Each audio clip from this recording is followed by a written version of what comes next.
اس لیے کہ امت کا حق ہے کہ کثرت سے نبی پاک کا ذکر کرے، اور اسی ذکر کا ایک پہلو بڑا وہ یہ ہے کہ اپنے محبوب پر کھل کے درود و سلام پڑھے، کھل کے درود و سلام پڑھے، صبح و شام اس کی زبان پر درود کا نغمہ جاری رہے۔ اور حضور کا یہ حق ہے امت پر کہ امت اپنے نبی کی فرما برداری کرے، امت اپنے رسول کی فرما برداری کرے، اتباع کرے، اطاعت کرے، حضور علیہ السلام کے نقش قدم چلے۔ اور پھر 5ویں نمبر پر امت کی ذمہ داری ہے کہ امت نبی پاک کے دین کی تبلیغ کرے۔ دین کی مسواک کرنا سنت ہے نا جی، پتھر کھانا بھی سنت، پتھر کھانا بھی یہ بھی سنت ہے۔ نبی پاک صلی اللہ تعالی علیہ وآلہ وسلم کی محفل میلاد میں ذکر مصطفیٰ کرنا بھی سنت ہے۔ اچھا پھر مزے کی بات دیکھیں، اشتہار لگانا جو ہے نا، اشتہار، یہ تو بدعت حسنہ ہے، اور دروازہ کھٹکھٹا کے کسی کو محفل کی دعوت دینا، یہ میرے محبوب علیہ السلام کی عین سنت سے ثابت ہے۔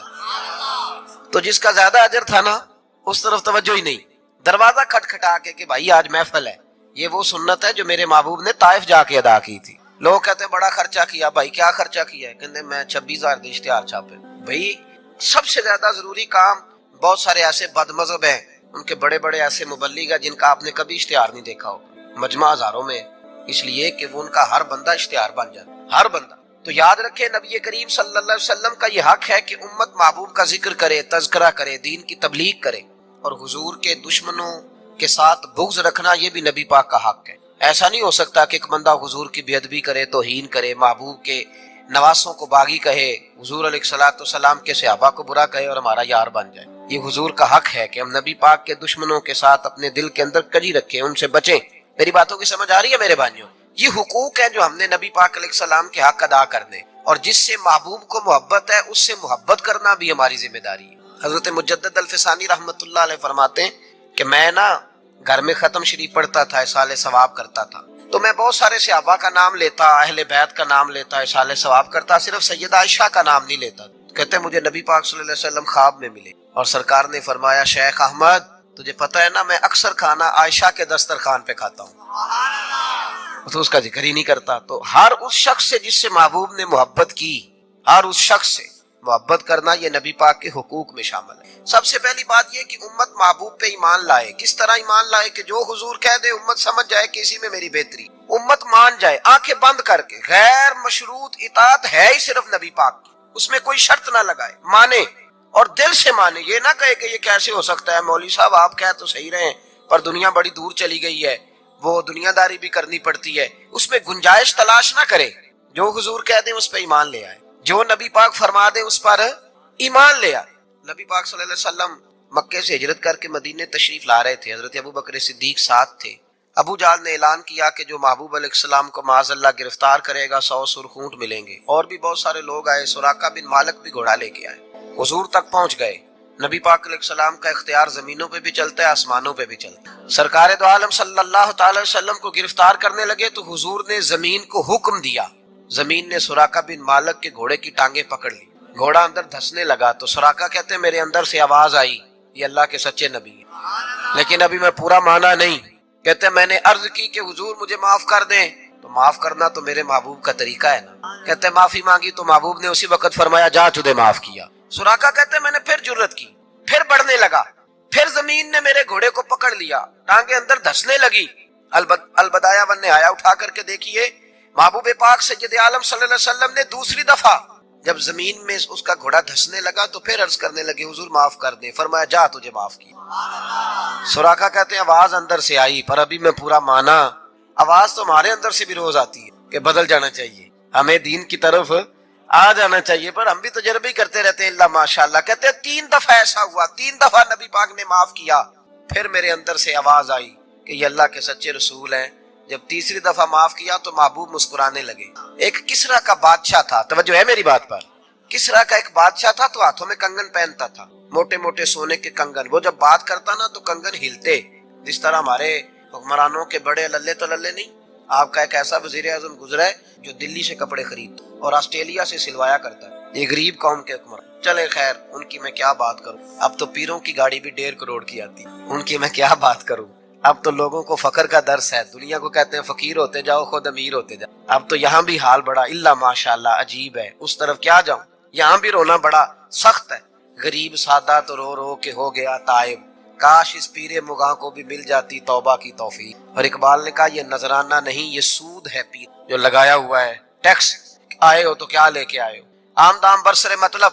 وہ کسرا کا بادشاہ جو تھا وہ کنگن پہنتا تھا، جب بات کرتا تھا تو بجتے تھے، تو مشہور بڑے تھے کہ اس کے کنگن ہیں بھائی۔ نبی پاک صلی اللہ تعالی علیہ وآلہ وسلم کو جب سراقہ آگے بڑھے نا گرفتار کرنے، تو محبوب نے فرمایا تو مجھے پکڑنے آیا ہے، ایک وقت آئے گا کسرا کا علاقہ فتح ہوگا، اس کے وہ کنگن میرے غلام اتار کے لائیں گے، اور سراقہ میں یہاں کھڑے ہو کے سالوں بعد کا وہ واقعہ دیکھ رہا ہوں کہ اس کے کنگن تیرے ہاتھوں میں آئیں گے۔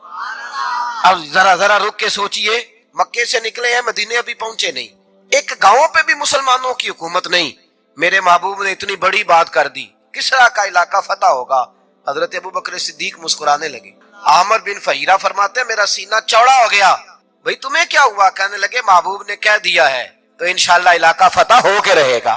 ساڑھے نبی دی زبان، ساڑھے واسطے قرآن، حضور نے فرما دیا لہذا ہوگا، یقین کامل کی دولت۔ سراقہ مسلمان ہو گئے، زمانہ گزر گیا، محبوب علیہ السلام نے وصال ظاہری فرمایا، حضرت ابوبکر صدیق کا دور آیا، پھر حضرت عمر کا زمانہ آیا۔ ایک موقع پہ جنگ ہو رہی تھی، صاحب طبقات نے لکھا ہے جنگ ہو رہی ہے تو کافر قلعہ بند ہو گئے۔ بڑے بڑے قلعے ہوتے تھے، آپ نے دیکھے ہوں گے پرانے قلعے، چھوٹی اینٹ کے بنے ہوتے تھے، لکڑی کا دروازہ ہوتا تھا بہت بڑا، اور دفاعی جنگ جب لوگ کرتے تھے نا دفاعی محاذ پہ، تو 2-3 مہینے کا راشن لے کے لوگ اندر بند ہو جاتے تھے۔ میری باتوں کی سمجھ آ رہی ہے میرے بھائیوں؟ اندر بند ہو جاتے، کافر قلعہ بند ہو گئے۔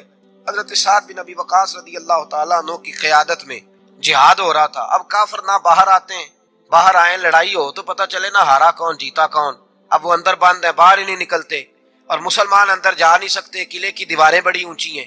ایک منجنیق ہوتی تھی گلیل کی طرز پہ بنی، اس میں رکھ کے نا بڑے بڑے پتھر تو اندر پھینکے جاتے تھے۔ پتہ ہے آپ کو منجنیق کیسے ہوتی تھی؟ وہ 2 بڑے بانس رکھ کے نا اوپر، تو اس کو گلیل کی طرز کی بنایا جاتا تھا، رسی ڈال کے نیچے اس کے پتھر رکھ کے 2 آدمی پہلے یوں دوڑے جاتے تھے، پھر چھوڑا جاتا تھا تو پتھر جا کے لگتا تھا۔ تو صحابہ نے مشورہ کیا کہ اندر پتھر پھینکتے، پھر ایک صحابی کہنے لگے یار اندر پتھر پھینکیں گے وہ پتہ نہیں کہاں ہیں، انہیں لگے کہ نہ لگے۔ حضرت سراقہ بن مالک بھی کہنے لگے پتھر نہ پھینکو، منجنیق میں رکھ کے مجھے اندر پھینکو، میں اندر سے جا کے دروازہ کھولتا ہوں، اور ان کو پکڑ لیتے ہیں۔ انہوں نے کہا جناب کوئی سمجھداری والی بات کریں، آپ کدھر نکل گئے؟ پہلی بات تو یہ ہے کہ جب ہم آپ کو اندر پھینکیں گے تو آپ اس قدر تیزی سے گریں گے کہ آپ کی ہڈی پسلی کوئی نہیں بچے گی، اور اگر آپ زندہ بچ بھی گئے تو یہودی آپ کو چھوڑیں گے نہیں۔ جناب سراقہ کہنے لگے تم اس طرح کرو، میری پرواہ نہ کرو، مجھے پھینکو، مجھے کچھ بھی نہیں ہوگا، میں زندہ دروازہ کھول لوں گا، اور تمہیں دکھا بابا جی رات سے پردہ تو ہٹائیں، فرمایا وہ بعد میں بتاؤں گا۔ صلی اللہ علیہ وسلم کے پاس ایک مہمان آ گئے رات کے وقت میں، جب وہ آئے تو حضور نے پوچھا کھانا کھانا ہے؟ تم نے کہا کھانا ہے۔ جھوٹ اور بھوک کو جمع کرنا منع ہے؟ کہا جی کھانا ہے۔ تو حضور صلی اللہ علیہ وسلم نے فرمایا ازواج مطہرات کے گھروں میں پتہ کرو کچھ ہے۔ حضرت ام سلمہ کے گھر میں پتہ کیا تو کہا یا رسول اللہ 4 دن سے روٹی نہیں پکی۔